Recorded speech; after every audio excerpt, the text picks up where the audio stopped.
Great.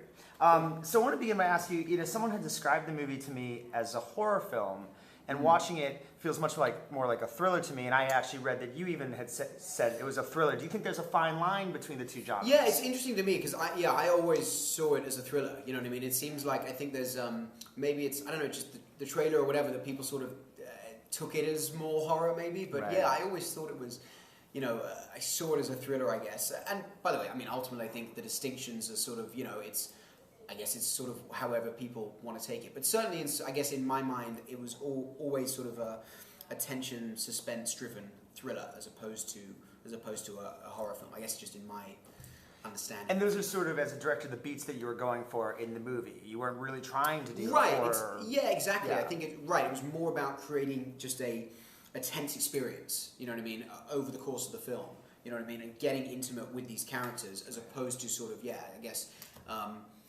Getting too much into sort of or the horror tropes and those kind of gags exactly right. Yeah. I love Chris Sparling's work and this script, and he likes writing about closed spaces, doesn't he? I mean, that's kind of his thing at this point. Tell me a little bit about your first impressions of the script when you read it. Well, I mean, for me, the most exciting thing was that it took me somewhere unexpected. So I think any time that for me reading a script where I don't see the beats coming, that's a great thing, right off the bat, So for me, that was really exciting. I just thought that as I say, the intimacy of sort of these three characters in this space and seeing how these three different people would interact and react, was exciting. And as I say, just I thought there were some great opportunities for really kind of cinematic, moments, which is again exciting.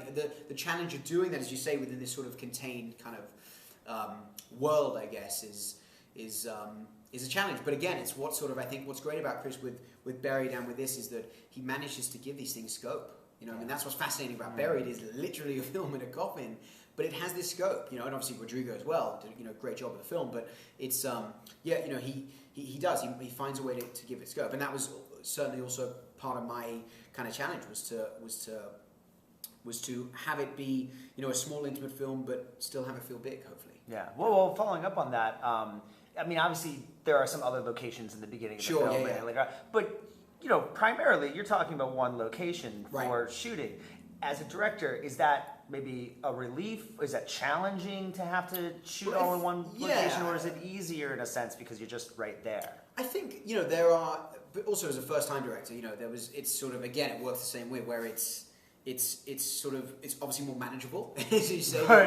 You're in one spot for most of the film, but then there's the opposite kind of challenge of, well, how do you keep it fresh? How do you keep it interesting? And so so again, I think that's what excited me about it as well, was that challenge of sort of, keeping it, finding ways to shoot it in a way that it didn't feel like we're just in this tiny box the whole time. Yeah, and is it also, as a director, maybe keeping the actors motivated, because since they're not sort of at different locations every day, and some of the scenes could maybe even feel similar. Yeah, I think. Well, I don't know if it's about as much keeping them motivated. I mean, they were all great and keeping them there and excited, and one of my sort of first things was that we had to shoot it in order. I felt like if we didn't do that, we'd really be sort of betraying the performances, and so it'd make everything so much harder. So I think that helped to a degree. But no, I mean, I would say absolutely the biggest challenge that we faced was, well, hang on, didn't we do this yesterday? Weren't we over there yesterday? I think we were banging over glass, so it's almost becomes, the blocking is almost it becomes the biggest challenge, It's trying to, well, where do we stand and how do we stand and what do we, and how do we sort of work through it? And it really just, it's a process, you work through it and you hopefully find ways to keep it fresh, both sort of internally and as far as kind of what you're doing physically. And it was really important to you to shoot in sequence? Yeah, absolutely. Yeah. I just felt from I mean, there were sort of practical implications for it as well. But for me, just really for the actors. I wanted to make sure that I'm there to help them. So if I can put them in the best position possible for their performance, and that's what I'm there to do. So I felt like that was the best thing. Well, let's talk about the actors, because you have a cast of your three leads, Alice and Josh and Brian. Tell me a little bit about, obviously they've all had some great work in the past, but maybe not, most audiences aren't really familiar with all of them. Tell me about how you sort of were able to pick them. Well, I just, I got really lucky with the casting process. I mean, I got to meet a lot of really talented, interesting young actors, and for me it was really just trying to figure out who would be the best and for these roles. And Brian, I had obviously seen The Hurt Locker and Easy with Practice, and I was just a big fan of his, and we met, and I just thought what was great is that he's such a sweet, kind, nice guy, but he's got this sort of quiet intensity to him, which is exciting, and which is what I thought really worked well for that role, for sort of where he's got to go, and sort of who he has to become. So that was just, and again, it was sort of just through the meeting, he really got the character, and really we thought we could do something interesting together. And then Josh was, again, had seen his work, the wackiness, and I just loved, particularly loved what he did, I think, in that film. And he just has this extraordinary range. He's so funny. And that was the other thing when I met him for the first time. He's truly we had so much fun on set. He's truly, one of the funniest people, both on screen but and in person. And that was important for that character, too. Well, that's the thing, too. And I don't know if I ever sort of, until I met Josh, realized how important it would be, and even sort of starting to work with him on it.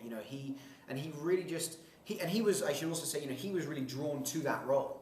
He said, that he'd love to sit down and talk about that role specifically, as opposed to maybe the other male exactly, lead. Yeah. So which I thought was great. And someone else would just say how it's sort of out of the box, and maybe it was, but then for me, once I sat down with him, I was like, that's the guy. He's going to bring so much to this. Because you've got to have that. Yes, he's almost annoying at times, and he's almost like, you're like, oh, come on, man, really, you're doing this?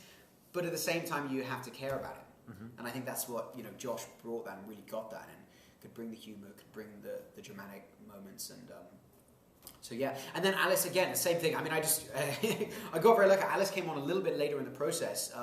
She literally, I think, went right on to the Raven. Right after. I mean, I think she was like in costume fittings the next day, so we weren't sure. It was scheduling and all the rest of trying to figure it out. But I was just a fan, and we got on the phone, and she was in London at the time, and I was already up in Canada prepping the film, and just got on the phone and talked about the character. And again, I felt like she had an understanding, and she could bring, what I needed, for that role. Just the an honesty to it, and really she's just she was just great to work with, brought so much to it. So it was really exciting for me to, and also I think to it's a tough role particularly I think for the female character in that, because you are with these two guys, and it's the whole sort of balance of the relationships, and they're obviously very close, and you're sort of getting to know this one guy. So it's a challenging role in a lot of perspectives, but certainly in that way as well. So yeah, again, just got very lucky. Yeah, it was great. And then music, I loved the use of, was it Silent Night at the end of the film? Yeah. I really liked that. What was the sort of that was because it's so creepy too. That version. And we played it at the beginning too. It's very subtle in the first scene. Okay, a little, right. That was Dave Buckley's idea. Dave Buckley, my composer, who just did a fantastic job, and really I wanted to take a somewhat unique sort of approach to the score for the film, as far as maybe what you see a lot of times in genre kind of stuff. I didn't want to go too sort of big and loud with it, I guess. I mean, in certain moments we go big and loud, but also just really creating a mood, and so Dave just brought so much to it, and that was one of his suggestions was to, we were trying to figure out what are we going to do for these end credits, and so I've got this great singer in the UK, and what if we play with this? I thought, wow, just a great idea. Yeah, it worked out great. Yeah. Well, and also mentioning the opening and end credits. Yeah. Not giving too much away, but there's some graphics that sort of foreshadow. Yeah. The end of the story, and I was just curious about because that seems like that would be a very tricky thing. Yeah, it was tricky to figure out sort of how to handle that, and I think that we wanted to sort of again, not sort of giving too much away, but we knew the sort of direction that we were what we were sort of going for as far as what we were going to say and what we weren't going to say. But what we wanted to do was give it sort of be as clear in sort of our intentions as far as, sort of, sorry, I'm trying to not spoil it here. Of course. But sort of in as far as the man's sort of why he's doing what he's doing, we wanted to give it a context and give maybe a bit of an answer, but not sort of maybe what people expected. So it was trying to figure out how to sort of craft that, I guess. And at the end, I also, part of me I love the setting. that final scene, and I thought it was a great sort of way to There's nothing creepier than a storage facility. Yeah, exactly. Yeah, exactly. If you walked in those, and I'm like, we've wow. all been there. We all know exactly. there's weird things. ATM and storage facilities, like those two. Yeah, those are. You're right. They're very, and I think you touched on, because we as people deal with them every day. Yeah. But at the same time, there's sort of we don't really know what's behind there. So right. I guess my final question, and the obvious question for you, is, if you were in this situation in the ATM, I mean, how would you react? And do you think that that's really the key of the movie, is how an audience will relate to that situation? Well, I definitely think that's what it is. I mean, I think that's the other thing from the first time I read the script, was there is that relatability, that sort of almost, for me, inherent tension that came with the scenario that they find themselves in. You know what I mean? So I think that's a great thing that we try to build off, or build upon, I should say. So, I think for me, the other interesting thing was seeing, how do three different people react in this situation, and so I get, how would I react? I don't know. I'd like to think that I'd be incredibly heroic, charge out and take him down, but I think we'd all like to think that. Exactly. Who knows? I think that's part of the fun, is that until you're sort of in those situations, you don't quite know how you would react. Exactly. And I think that's what the characters go through, is sort of